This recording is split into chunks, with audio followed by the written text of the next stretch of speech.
Welcome to 3 Count Commentary. So, we got to talk about NXT from August the 17th, 2021. A very solid show. Thoroughly enjoyed most aspects of the show, even the silly parts. So, we start the show with the fact that Kushida is not there. He's not medically cleared. It's a whole lot of not medically cleared people not showing up kind of thing, which has led me to believe that that is probably the problem with Raw. Because there's quite a few people who are not showing up on Raw and haven't even been mentioned. So, maybe there was an outbreak and people are just trying to be quiet about it. Possible. In any event, Kushida won't be there. So Malcolm Bivens had an open challenge, which was taken by Ilya Dragunov. Ilya Dragunov versus Roderick Strong is the first match. Man, this was something else. Ilya Dragunov got busted open at one point in this match. He was the proverbial Crimson Mask. I think he busted his head open on the stairs. Hard way. It was bloody. And I thought at first that it was Roderick Strong's back that was bleeding. And I was thinking like, damn, because they were laying them chops in. And they were chopping the shit out of each other. And Dragunov was doing some pretty inventive chops. Like he did a leg sweep chop where he chopped his leg. And so I thought like, okay, maybe he scratched him or something like that. It had his back bleeding. Then I looked and I was like, oh no. Dragunov looks like, something out of a Friday the 13th. It was pretty crazy, and it ticked up the intensity for this match several notches. And Dragunov, man, he doesn't need that much help when it comes to intensity. So Dragunov wins with Torpedo Moscow. Dragunov then calls out for Walter, who does not show up. Later in the show, Malcolm Bivens claims that, since Dragunov is a heavyweight, even though he's around the same size as Roderick Strong, that this match didn't count and that he has a surefire number one contender match for the Cruiserweight title. If either Dragunov is over 205 pounds, he's probably like 209, so you're not gonna, I get it. He's a heel. He's bullshitting. Probably they're about around the exact same size. But Walter appearance did come later. Later, Imperium says that they're going to finally show the WWE Universe needs Imperium and that the match is sacred. And so the main event of the show was Imperium, Fabian Eichner, and Marcel Bartel versus MSK, Wesley, and Nash Carter. There was so many bumps in this match that made me concerned for the performers. For instance, there was a clothesline that Fabian Eichner gives to, or a lariat, you should say, that Eichner gives to Wesley from the corner. He pulled his leg and just clotheslined him, and he landed on his neck. He landed on his neck and stayed there. Later, Eichner, I believe, threw Wesley upside down into the corner. He again landed on his head, and the referee was, getting in there. I don't know if this was part of the spot or if they were really trying to make sure that Wesley was not dead. But he did like 2 tremendous neck bumps in this joint. Also, earlier in the match, Marcel Bartel went over the top rope and landed on his face. There was so much sloppiness and guys just taking incredible risks in this match. And it was a good match, but we could use without that. We don't want to see guys get paralyzed out there. I'm a big fan of Imperium. I've always been a big supporter of Imperium, but they lost. Why did they lose? Well, because Walter came to the ringside, and Walter, for some odd reason, distracts the referee. This leads to Ilya Dragunov coming out there, and Ilya Dragunov gets very quickly dealt with, but it distracts Walter. And Walter is beating up Ilya Dragunov. This distracts the guys in the ring. MSK hit their finish, and they win. Walter then commences to beat the ass of every heartbeat out there outside of his friends. He beats up Nash, Carter, and power bombs him on the ring apron. He gave Wesley a kind of a 3/4 chop, not a full power chop. He saved that joint for Ilya Dragunov because he chopped Dragunov back to the Stone Age. I mean, I think he changed his DNA with that joint. I mean, it's man, Dragunov taking chops all night. I mean, the guy's fearless. And it kind of goes back to a lot of the guys that I used to listen to when I used to listen to shooter interviews and stuff. And certain guys just absolutely hate chops. And it seems like these dudes here, they don't care because Roderick Strong was giving it just as good as he got it. And Ilya was, man, he's a chop eating machine. Anyway, Walter beat him up and choked him out, but Imperium lost the tag team championship match, which does not do them any good. I am a big fan of Imperium. I said that, I think that's twice I said that now. They have a mission. I don't understand why they don't get to actually get on their mission and actually use that as story. MSK is an empty babyface tag team with no personality whatsoever. There's just nothing. There's no character about them. They can't talk. They can take great bumps and they can do great flips, but that's about it. You know, we need more than that. And at least it's not all flips all the time. They do have some wrestling ability as far as actual like doing holds and stuff, but not much. They're being pushed as mostly tag team experts, which you need the double team moves and that kind of stuff. But I need some personality from MSK. They need to get out of the ring and actually start cutting promos and developing as characters. Like, okay, we see your athleticism. Now let's develop characters. Let's develop personalities here. But I'm really, of course, hyped for Dragunov Walter at Takeover 36. I have no idea who will win. I've still got some time before I could do my predictions, but this is going to be a good one. Their first match, if you have not watched it, is tremendous. NXT UK. I don't remember what show that was because not a dork that remembers dates. Look it up. You got Google. But Ilya Dragunov versus Roderick Strong absolutely ruled. MSK versus Imperium was good. Not great, but good. We got a prime target. A long vignette on Cole versus O'Reilly. This is, of course, a week after their face-to-face. Cole basically said the same thing he said then. He just said it again, that, Kyle O'Reilly had nothing to do with the success of the Undisputed Era. It's all him. And that without him, Kyle O'Reilly is nothing. There will be no title, no big crowds, nothing. He's not on, Kyle O'Reilly is not on his level. Again, promo class should teach you that you're supposed to at least build up your opponent to some degree. What does it say about you if you say you're nothing without me, you can't do this, you can't do that, nothing, and then he beats you? Also, what does it mean if you beat him? It means you beat a nobody, you beat a nothing. You have to build up your opponent at least a little bit. But they're letting Adam Cole get away with this. Whatever. There's a lot of people who seem to believe this is Adam Cole's last NXT. I don't know. Am I pressed about it? Not really. I like Adam Cole. I'm a fan, but like I said, I maintain he got to get the hell out of NXT. He got to go. NXT needs to change, bruh. There's too many indie guys. They got to start moving. They got to start getting the hell out of here. So here comes Hit Row. Hit Row comes to the ring, and Swerve was pissed because Santos Escobar stole his grill, which means he put his hands in his mouth and took it. Then he says that this beef has escalated to on-site, and he's ready to fight anytime Escobar shows up.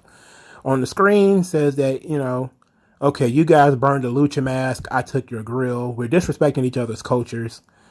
Maybe, I understand it. How about this? Mano y mano. You come take the grill. I will give it back to you. You don't bring anybody. I don't have Joaquin or the other guy, Raul. And, I'll give it back. So then Swerve, like a complete idiot, goes out there by himself just to get jumped, of course. And this turns into a gigantic gang fight in the parking lot of NXT, in which a man was picked up by Top Dollar and thrown into the barricade. No, it wasn't a barricade. What is it? A shutter. He threw him head first into a shutter. So basically, he got lawn darted like Rey Mysterio into the shutter. I think it was Raul Mendoza. Another guy got thrown over a car. B-Fab hit somebody with a pipe or a bat or something like that. I'm still flipping out, or why the baby faces in this whole ordeal have the numeric advantage. I'm still just floored that's the situation. And then, to be quite honest, that is what turned the tide, because Top Dollar was doing a lot of selling in this fight too. But what turned the tide was B-Fab hitting, I think it was Raul in the back with a pipe, and that's really what got him beat up. So then Swerve took back his grill from Santos Escobar, and they left Legado del Fantasma in a heap in the parking lot. Man, they blew the hell out of this feud already. I mean, they already beat him up and took back the grill, and now they set up a 6-man tag for next week. Look, I love both of these squads. I mean, let me be specific. I'm a huge fan of Legado del Fantasma. I love them. Love Santos Escobar. The guy's great. Love Swerve. Swerve is excellent. Swerve's the man. Not so much on Top Dollar. Not so much on Shanti Theodonis, though. I just haven't seen enough of him. And B-Fab, okay. I don't know. We'll see. But they need to add a fourth member to Legado del Fantasma. There needs to be a fourth member, or a female, so that it can deal with this B-Fab problem. Hopefully, Selena De La Renta will be making her appearance sometime soon, because she applied to Full Sail and got in. So hopefully, and she's very young too, they need her in Legado del Fantasma. Perfectly. I've been perfectly fine. Like I said, I think I pitched months ago, probably not months, but a while back, that maybe Santos Escobar and Zelina Vega should have a run on SmackDown. But Selena Vega, or Selena De La Renta, whatever her name would be, because that's not her real name, would be just as good. Would be just as good. So hopefully they add a fourth member of Legado del Fantasma, a female member. And plus, it ought to be good just for the concept of wrestling for the women's title and having an opportunity to win more titles. Like, I know Raquel Gonzalez is Mexican, I believe, but I think she's a babyface. She doesn't really fit Legado del Fantasma. She doesn't really fit. So we get some stuff from Cameron Grimes and LA Knight.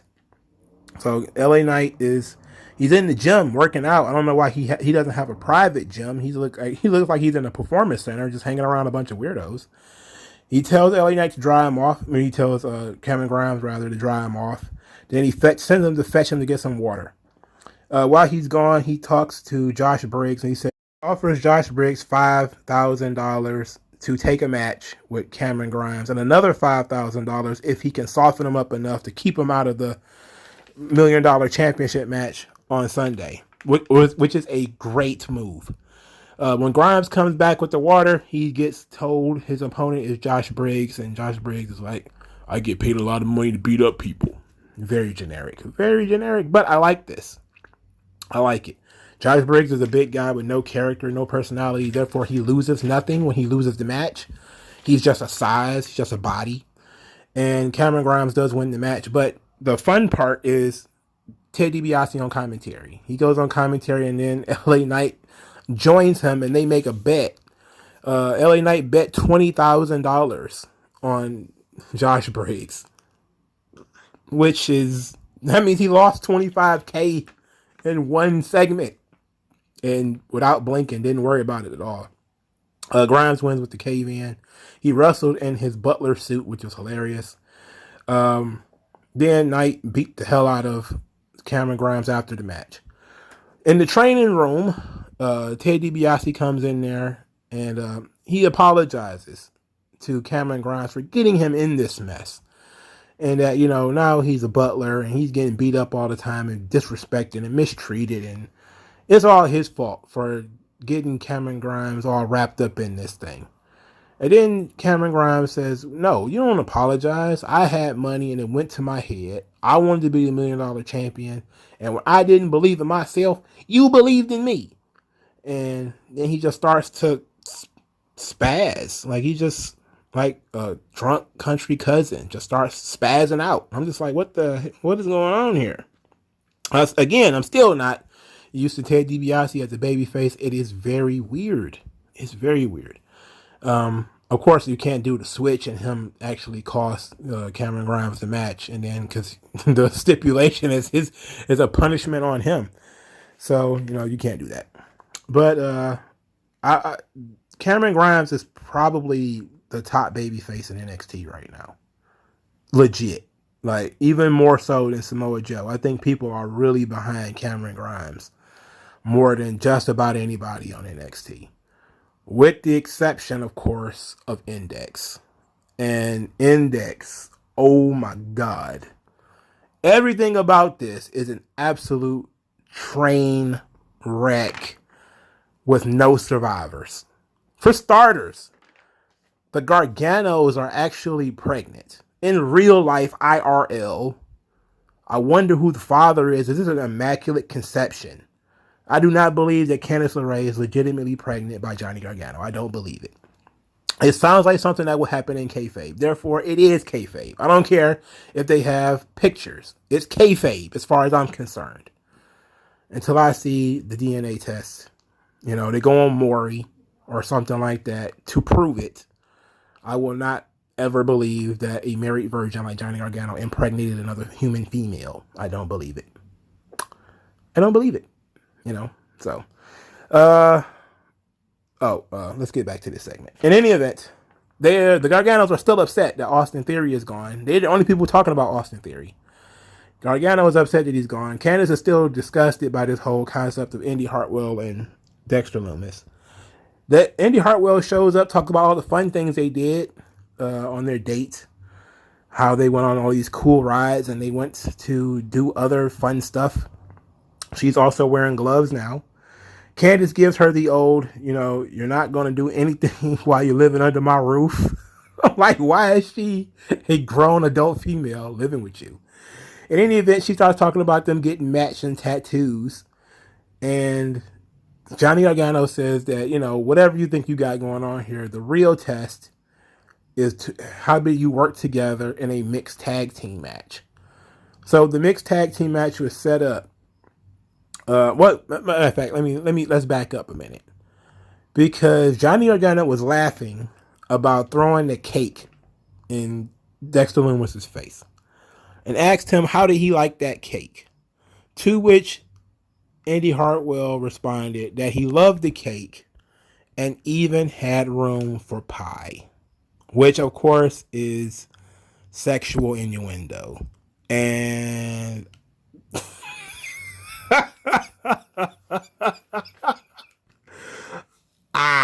everything about this is ridiculous. Okay, this is like that car crash from Unbreakable. That the train wreck from Unbreakable where like one person walks away.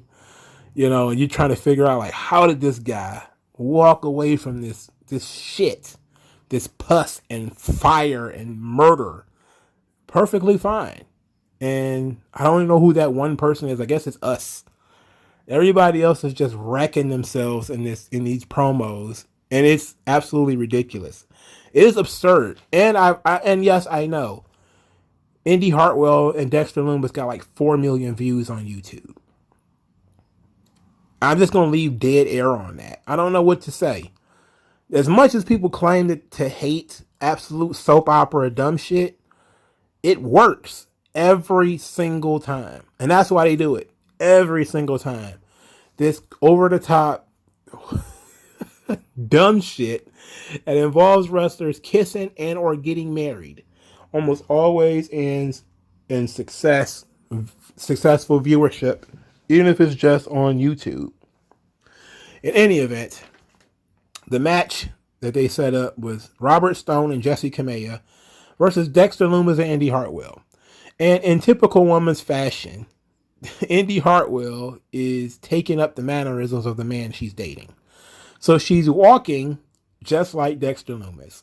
She's crawling on the ground like Dexter Lumis. She's wearing gloves like Dexter Lumis. She's got the wild stare like Dexter Lumis. And she keeps looking to Beth Phoenix for moral support, who is telling her to breathe. And sometimes she's got to take things to the next level and all this stuff. So this match was too long for it to be comedy. That's the first thing I have to say. But it was absolutely absurd. Robert Stone is in the ring with a ponytail. He's got a Dolph Ziggler ponytail. And he's got his feet taped. He's not wearing boots. He's like fucking not Sagat. What's the other guy from Street Fighter? What was the guy, the Sagat student? Is it Adon? It's A something. Somebody, some video game guys in the comment section is gonna be very upset that I don't know Street Fighter that well. At least I knew what I'm talking about, right? Some Muay Thai fighter. He's completely ineffectual as a fighter, as a wrestler. He can't really hurt Dexter Lumis. So the match was essentially Jesse Kamea versus Indy Hartwell. And this match went along too long. Frankie Monet is outside the ring trying to help them. She grabs Dexter Lumis' leg. He drags her into the ring. She gets tossed out. And she, of course, has to play it up again for comedy. I was just trying to help you guys. It is absolutely silly. Robert Stone is hilarious. I don't understand why they don't use him more. Because he's funny. He is funny. So Indy Hartwell wins with the silence, which is Dexter Lumis' finish. And then after she wins, she goes to have a short chat with Beth Phoenix. And then this segment ends with Indy Hartwell proposing to Dexter Lumis. Who took off his glove so she can put a wedding ring on his finger. Of course, he doesn't talk because he's a deranged mute. Look, all of this is, what drugs is Triple H taking? Like, I knew he was clean throughout most of the Attitude Era. He's like one of the few guys who's like a teetotaler. He didn't drink. He didn't do drugs, except maybe HGH. But now it's like, when you look at what he's put together here, this nonsense, this index nonsense that he's put on this TV, what drugs causes this?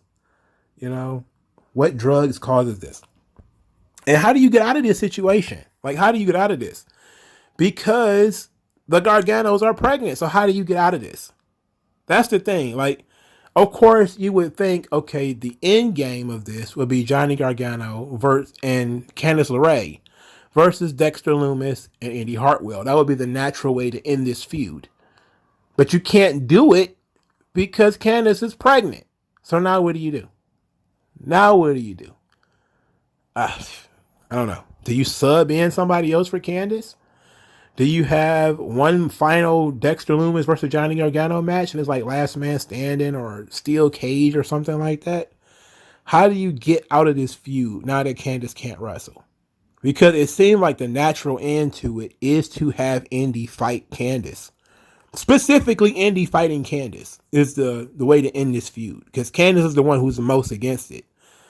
And she's the one who is mostly the one holding her back. So I guess we're going to have maybe Candice adopt a new daughter. Who's left? Who's on the roster not doing anything and can be adopted as Candice LeRae's new daughter? I have no idea. I'm pretty sure they can figure that part out. But the natural end for this feud was a Candice Indy match of some description. And I thought maybe the mixed tag match would be the best way to go. But they're gonna have to do something because this can't go on. And obviously you can't have Dexter Lumis get married. So they're going to probably have a wedding, and it's going to be a crashed wedding, and everything is going to be nuts, and it's going to be silly as shit, man. I don't know. Like, I hate it, but I love it at the same time. Like, that's I'm so torn on this. because it's so stupid. But the fact that it's so stupid and it leans into the absurdity of not trying to be legit in any way. They went on one date. Okay, they went on one date. Now they're about to get married. It's so dumb. It's so dumb. I dated a broad for 5 years and didn't want to marry her.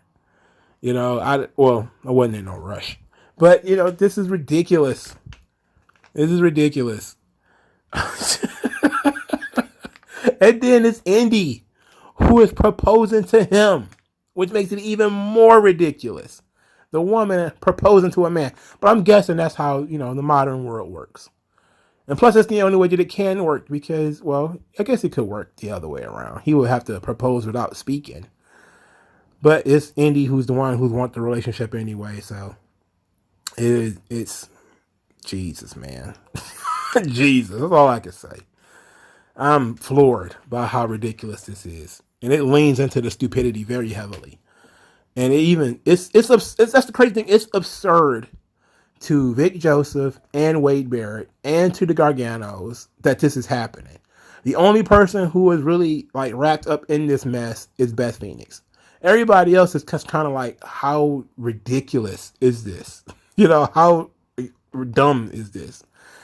And they're all us, but there are still people who are emotionally invested in Index. That's crazy. It's crazy. I'm surprised that Frankie Monet is still in this position. But I guess since the main event scene, the women's main event scene is kind of chalked up. There's nothing else for her to do. Whatever. I guess we'll figure that out later. So speaking of which, Raquel Gonzalez and Dakota Kai had their face-to-face promo. I was asked a question about Dakota Kai losing on main event, and I just shrugged. I mean, look at what they've done. The WWE booking is, who cares? Really. For starters, that episode of main event, I don't know. I don't know if it was a new episode of main event or if it was taped and will be shown after Takeover. I have no idea. All I can say is they beat Ilya Dragunov last week, and he's wrestling Walter. They beat Karrion Kross twice before he wrestled Samoa Joe. They don't care, right? So Dakota Kai losing on main event is like nobody cares. It's no big deal. So Raquel Gonzalez and Dakota Kai are cutting promos. Essentially, Raquel Gonzalez's big deal is, I've beaten everybody. I knew you were going to stab me in the back eventually because you stabbed Tegan Knox in the back. Of course, you're like a year late on that, Chiquita. Dakota Kai thinks that, she's, kind of pissed because Raquel Gonzalez is, thinks that she's untouchable. She's kind of, feeling herself. And she's basically like, I was your mentor. I taught you everything that you know, but I didn't teach you everything that I know. And I know you. I know how to take you down. So Raquel called her a sidekick and says that, what are you going to do to beat me? You're going to get another Raquel Gonzalez? There is no other Raquel Gonzalez. And she is very confident. Of course, that's a good thing. She's a babyface. She's supposed to be confident. But she's a little overconfident. She's a little overconfident. And it seemed like the perfect time to have Dakota Kai pull the wool over her eyes, and there is one final trick that she can pull to win the title. I wouldn't suggest doing it because you kind of want to keep Raquel strong. I mean, if Dakota's going up to the main roster, which is the only thing that this whole main event stuff means, is she's probably about to get pulled from NXT, then Raquel should just win. I don't see why she doesn't need to. She doesn't need to win. Also, I did see a news article that said that Kaylee Ray, the former NXT UK Women's Champion, is now in America at the Performance Center. So I'm guessing that she's going to be next after Dakota Kai. They're just going to replace Dakota Kai with Kaylee Ray. The almost unintelligible, I think she's Irish. She was very Scottish or something like that. She's very hard to understand. But she's a good worker. And I'm guessing she's going to take up a main event spot in NXT. Okay, fine. So We got that going for us. This segment was fine. I like Raquel Gonzalez. Dakota Kai is good with me. I like Dakota Kai too. I like her style. That she's very sneaky. She doesn't try to overpower her opponents, but my only thing is she does work on top too much as far as being dominant. She's a smaller heel. She should always be working from underneath. She should be craftier. She should always be cutting more corners, doing sneakier things. And we don't get that enough with her, and that's just bad psychology from whoever is training her. They're not teaching her to work her size. That's all it is. But Dakota Kai is really good, and she's a good promo too, and she's pretty mean. She does mean very well. Carmelo Hayes defeated Duke Hudson, and in this match was another ugly bump in which Duke Hudson got a tornado DDT, I believe, or springboard DDT on the ring apron, and it looked like he got hit in the face with a hammer. It's just like, bank, like, damn. Like, man, he was laying on the floor with his head under the apron for, it seems like forever. I thought his neck was broken. I thought his face was shattered. I guess he just needed a minute to collect himself, and he was able to continue the match. And Carmelo Hayes ended up winning the match with a flying leg drop. It was fine, I guess.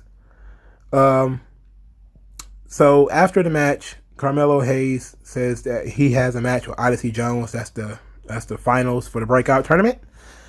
And he basically said that he called his shot 2 weeks ago, and that all his opponents have been bigger than he is. But it's a plot twist. I'm the real final boss. So then out comes Odyssey Jones in a Salmon shirt. It's like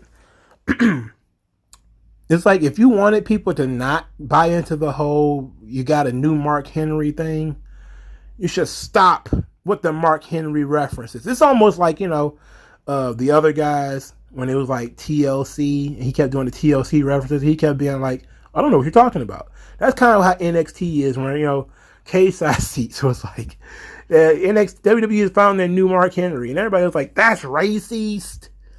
And, of course, they didn't dignify that with a response because Odyssey Jones has to be his own person.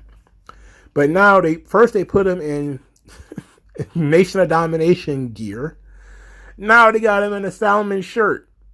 And I'm just kind of like, man, Mark Henry references. Did you miss Mark Henry? Come on, man. Stop it. Also, how many X's do you think was on that shirt? As a man of Husk personally, I think there was more X's on that shirt that was on LA Knight's bank account. There's a lot of X's on that shirt. There was a lot of cloth on Odyssey Jones' back. Also, I don't like the idea of him coming out there looking oddly normal. Right? He looks like he works at a kiosk somewhere. He looks like he works in Best Buy. No. He should have come out, and he was smiling too much too. He should have been angrier, a little bit more, frustrated, or a little bit more serious with this. Like, man, it's not a game. It ain't about video games, dude. I'm about to put you through the ring. You feel me? But I guess this is what he meant by NXT is getting bigger and blacker, because the two black guys are in the breakout tournament. The two right guys, by the way. I like Duke Hudson, but I think he can wait. Brandon Vink has been around for a while already. He can wait a little bit longer. It ain't going to bother you none. Plus, I think that Duke Hudson is going to be a big star on the main roster because he's big. He's got he has personality. If they allow him to do him, he'll be just fine. Just fine. So next segment was Karrion Kross and Samoa Joe face to face. And Samoa Joe basically says he's not here to hurt Karrion Kross's feelings. He's here to hurt him. Which Kross came out and said, this is not about you, it's not about me, it's about the future of this brand. And that you're not going to be able to take a year off and then come back and beat me. It's not going to happen. Then he called for security. Security came out there. He said, this security is not for me, Joe. It's for you. Then he starts working his way towards the ring. Fans were being obnoxious, chanting, where is Scarlett? And Joe is going to kill you. People's obsession with Scarlett now is really weird. It's like nobody really cared that Scarlett was out there until she was gone. which is a very interesting piece of business. You know, like now everybody's thirsting for Scarlett. Nobody really cared because she didn't do anything. Like she was never an active manager. Like she was always just kind of been outside the pretty face to do the scowling. She does add a lot to his character and to his presentation, but she wasn't, you know, Paul Heyman speaking on his behalf or anything like that. He almost always spoke for himself. She added bits and pieces to the character here and there, well placed spots, but she wasn't the gimmick, you know. And I think people are just doing it to fuck with him, which is of course typical fan stuff. But I'm seeing it everywhere. It's not just, you know, the idiots in the Capitol Wrestling Center, but also online. It's just this obsession with Scarlett. It's like, look, relax. You know, there's a reason why they took her off TV. You know, if they're going to reintroduce her later, there probably is a reason for it. You know, and you know, you're not allowed to actually take time to let things develop. You gotta have all these crazy conspiracy theories. You know, people are like, oh, how can Vince not understand that Scarlett is money? It's like, dude, you think he don't have eyeballs anymore? Of course he's bringing Scarlett up to the main roster with him eventually. He's just not going to do it right now. You know, it's like you let things develop first. Let her add something to the character. But you have to figure out that the character is missing something first.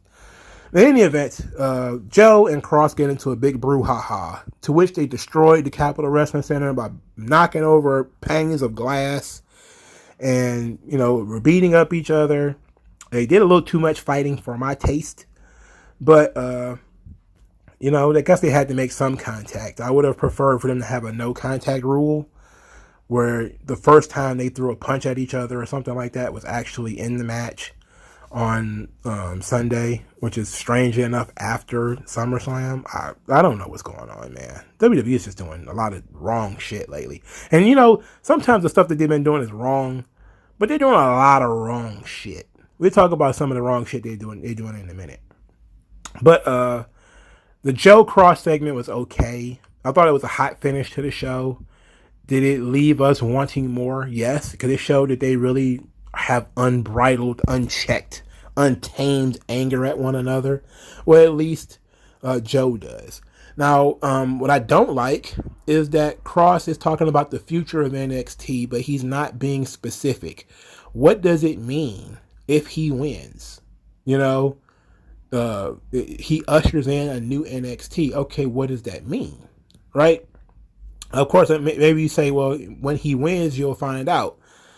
But it's like, I have to know what the stakes are. Because I don't want to be like, well, NXT is changing. And you're like, okay, why is that a bad thing? You know, like, so I don't know. But that's just something that I think is weird. Like, that's a line you would drop before you fully explain the story. Is, you know, what do you mean by it's bigger than you and me? Like, if he just said that 2 weeks ago, and then he just said, look, this is, you know, the vision of NXT I'm going to install, you know, which is, you know, I guess it kind of tracks, because he kind of said, like, you know, you're not in control anymore. I'm in control. This is, you know, I'm going to run NXT with chaos and all that kind of stuff, which is before they decided to do all of this weird shit, like beat him on Raw and, you know, fire a bunch of people and do a lot of stuff. Okay, so I don't know. I don't know what's going on anymore. I like the brawl, and we're just kind of okay with Joe Cross. It's going to be a fun match. Of course, all of the starch in the match has been taken out because Cross was moved to Raw 5 weeks ago maybe. And long before this match actually took place, it was real stupid. It was real stupid. And some of the stupider things that they've done. So speaking of stupid, it was announced that by the dirt sheets, of course, NXT was going to a taped schedule after TakeOver. That's what they claimed. And then we started getting the guy, the secret guy who talks to the secret USA Network representative. A taped show is not what we're paying for. It's like, dude, anybody with a fucking brain could have came up with that? You don't need to talk to somebody at USA Network to know that they didn't pay for a taped show. The show is supposed to be live. Everybody knows that. There is no secret to that. The value in NXT, Raw, SmackDown, AEW, all of it is that it needs to be live. That's the value. Anybody who knows the goddamn business, who follows it even a little bit, knows that.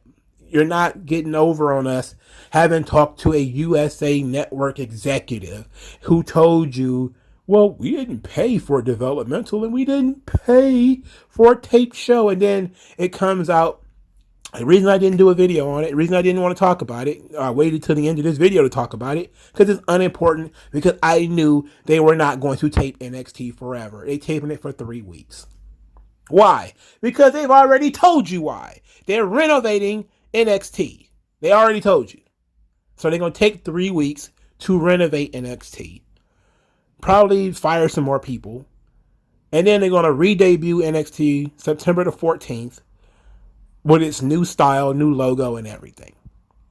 But these people were running around talking about, oh, it's going back to being a taped show. It's like, no, it's not. It was never going to be a taped show. The moment they put it on USA, it was going to be live.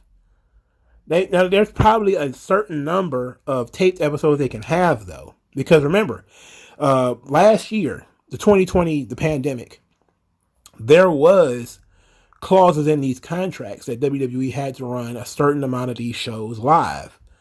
And they had to run a certain amount of shows taped. Or they would have to forfeit a chunk of the money that they were getting from these networks. And it makes perfect sense. I think I did videos on this where I talked about, there really is not that many acts of God clauses in these ad revenue contracts and stuff like that. And these things were really, really affected with COVID. And, when people were, even though the people were sitting at home, they weren't really watching. They were watching pretty much a little bit of everything, but they were mostly watching the news and stuff like that. And then, of course, you had all these protocols and wrestlers would be getting pulled. And, so you had to tape in advance. They had that schedule where they were live, then taped, live, then taped, live, then taped, and that kind of thing. And they were, their finances could possibly have taken a hit in doing that. So we knew they weren't going to move to a completely taped schedule.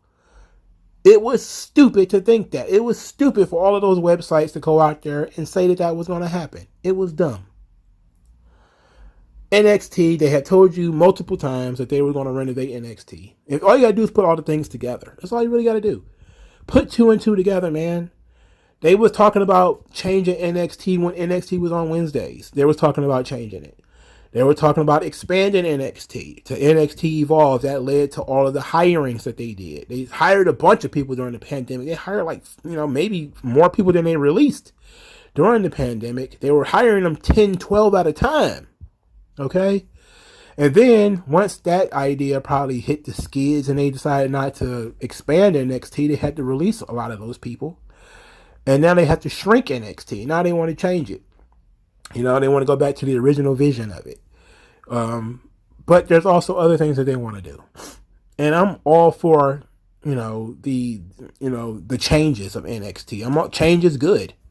Like I said in the video about developmental, they blow up developmental every once in a while. NXT's kind of been kind of the samey for the last several years. It's been same venue, same product, same, sometimes. And then once you started getting regulars in there, like Gargano and Ciampa and Cole, I'm basically repeating myself, but it needed a new, coat of paint. It needed a new look. It needed a new presentation. It needed a new direction. Every once in a while you do need to take a new direction. You need to change some stuff. And it's okay to accept change. Wrestling fans hate change. They hate it. They hate staleness, but they hate change. NXT is stale. It's not terrible, but it was stale. It was, the same building every week. Same venue, same camera angles, everything was the same. Now they're trying to change some stuff up. I don't know what they're going to change, and I don't care. I'm all for it. Let's see the changes. Let's see what they do. Could they make it worse? It's entirely possible they could, but it's also possible they can make it better. You know, so I'm off the NXT is dead train. I just think that NXT needs to get rid of some of the indie talent that they have, especially some of the older indie talent. They need to move on. And that's always been my position. My position has never been that Triple H is a failure, NXT is a failure, or whatever. I just say it takes too long for them to develop talent. And then that they don't develop talent the appropriate way for the main roster. They don't focus on characters. They focus too much on ring work. And, you know, there's some nitpicky things that I can talk about here. Once you send a guy to Raw or SmackDown, it's up to Vince to make him a star or not. You can't do anything about that. You can, you know, put the ball 1 inch from the hoop and Vince could just push it down and say, I don't want this guy. You know, he's done it before. You know, you give him a perfect layup. He just decided, nah, Roman, nah, Cena, nah, Randy. And just, you know, decide he don't want to do that anymore. But it's also, you know, people that he wants to be able to trust some of these performers. And Triple H sometimes super pushes these guys. And they think that super push is supposed to continue when they go to the main roster. And it's like, no, you got to start from the bottom. You got to start over. And guys don't want to do that. So, you know, everybody fears change.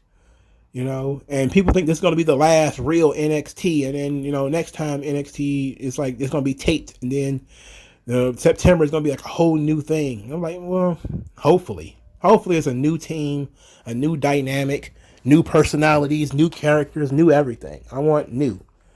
You know, let's give it a shot. Let's see what we got.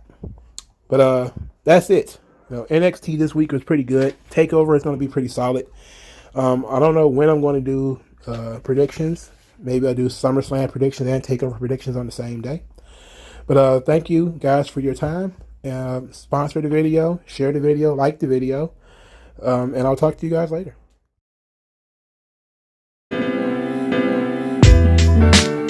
Tell me what's worse than learning all that you led to believe was all horse crap. They distort